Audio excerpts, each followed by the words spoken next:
অন্যায়ের প্রতিবাদ করলে, আমরা সত্যি কথাটা তুলে ধরলে, আমরা যখন যৌক্তিকভাবে সমালোচনা করি, তখন আমাদের বিরুদ্ধে 10 কোটি টাকার মানহানির মামলা দেওয়া হয়। তখন আমরা মনে করি এগুলো হচ্ছে আমাদেরকে ভয় ভীতি দেখানোর লক্ষণ। আমরা এটাও বিশ্বাস করতে চাই, এই যে কিছু মানুষ যারা এই কাজগুলো করে, আমরা বিশ্বাস করতে চাই তারা বিএনপির প্রতিনিধিত্ব করে না। আমরা বিশ্বাস করতে চাই তারা অতি উৎসাহী হয়ে ফুটেজ খাওয়ার আশায় এই কাজগুলো করছে।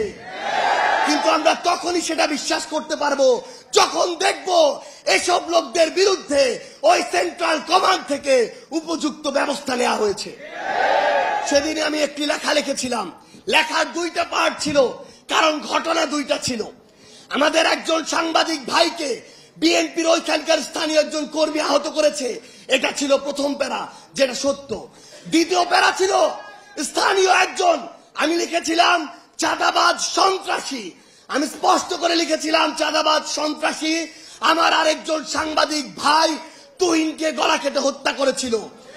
যখন আমি কয়েক ঘন্টা পরে দেখলাম ওই লোকটি চাঁদাবাজ সন্ত্রাসী নয়, ছিনতাইকারী সন্ত্রাসী, তখন আমি সেটি ঠিক করে দিয়ে লিখেছিলাম ছিনতাইকারী সন্ত্রাসী। কিন্তু আজকে আমি দেখছি যে এই যে ট্যাগগুলো কিংবা এই যে মানুষগুলো যে অপকর্ম করেছিল, ওই চাঁদাবাজ, ওই সন্ত্রাসী, ওই ছিনতাইকারী, কেন ওই রকম স্থানীয় পর্যায়ের উপজেলার একজন দায়িত্বশীল সেই অপকর্মের দায়িত্ব নিজের গায়ে নিবে? এটা তো আমরা শুধু বিএনপি নয়, কোন রাজনৈতিক দলকে উদ্দেশ্য করে বলিনি। আমরা মনে করি যে কোনো একটি অপকর্ম করে তার সবচেয়ে বড় পরিচয় সে অপকর্মকারী। এবং আমরা চাই দলমত নির্বিশেষে, সে যদি এনসিপির হয়, সে যদি যুব শক্তির হয়, তার বিরুদ্ধেও আমরা আমাদের কণ্ঠস্বর উঁচু করব।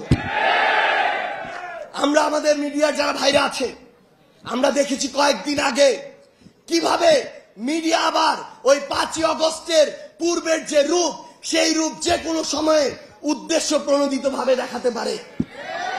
যেই লোক বাংলাদেশে তো নয়, বাংলাদেশ থেকে প্রায় 13,000 কিলোমিটার দূরে ওই ওয়াশিংটন ডিসিতে বসে থাকে, এই মিডিয়া সেই লোকের সাথে আমাদের মিটিং করিয়েছে।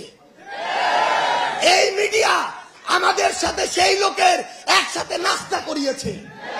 এই মিডিয়া আমাদের সাথে সেই লোকের একসাথে বৈঠক করিয়েছে। আমরা দেখি 3বার ব্রেকিং ব্রেকিং ব্রেকিং দিয়ে ওই চ্যানেল 1, এই চ্যানেল 1 থেকে প্রথম এই প্রোপাগান্ডা পুরা বাংলাদেশকে, পুরা পৃথিবীকে গেলানো হয়েছে। আমরা এখন ওই চ্যানেলের নাম দেখে শান্ত থাকবো না। আমরা দেখবো ওই চ্যানেলের মালিককে। আমরা দেখেছি ওই চ্যানেল 1-এর মালিক হচ্ছে গিয়াসউদ্দিন আল মামুন। আমরা দেখবো ওই গিয়াসউদ্দিন আল মামুনরা কার ছত্রছায়ায় এত বড় প্রোপাগান্ডা করার সাহস পায়।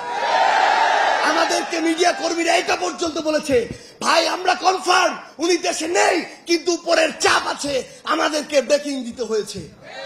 আমরা সেই সকল head of multimedia, head of news, ওই প্রডিউসার, ওই মালিকদের বলতে চাই, এই বাংলাদেশে এসব অপকর্ম করে আপনারা আর পার পাবেন না।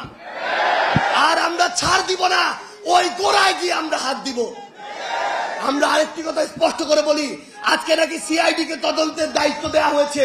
সিআইডি কে তদন্ত করতে বলবো, যেই লোক বাদী হয়ে এই কাজ করেছে তার আমল নামাটাও একটু যাচাই করবেন। কেঁচো খুলতে যদি সাপ না বের হয় তখন আমাদেরকে দায় দিবেন, এবং সেই সাপ পুরো বাংলাদেশের সামনে আমরা উন্মুক্ত করে ছাড়বো।